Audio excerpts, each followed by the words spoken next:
The first drone that we have invented here was more towards hobby drone, where we use this fiber extracted from pineapple in order to transform it to a drone structure.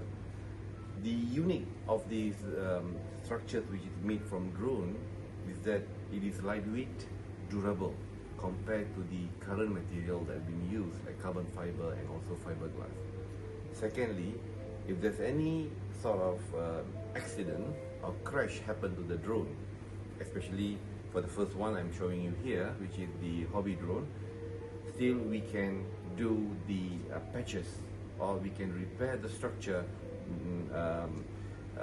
by itself, and we do not need actually to throw any of it. What we have done here is we have invented an educational drone that allows students to not only assemble the drone, but to know the AI that has been fixed into it, the control system, the system that has been embedded. So students will be learning how this material were fabricated. They will be explained.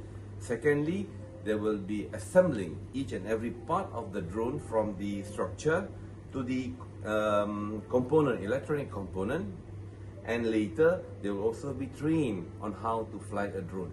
See, in here, we as UPM, we are actually highlighting the whole entire process of the drone development, and also allowing the student to learn on how to fly the drone. The structure has been commercialized in United States of America to Robotic 88. And I hope that further engagement could be done with the local authority, local investors, to see the potential of our invention. Bear in mind, the structure that we have invented here is non-radar detectable. It means that it can be used for security purposes, and it is the best material for even related to armed forces. Thank you. To be the owner of the world's first pulp fiber drones, you can directly contact Putra Science Park UPM to get your orders purchased, or you can find us through Instagram, Facebook, LinkedIn, or even in Shopee. Just click SUXUS Sdn and you will get your product within a week.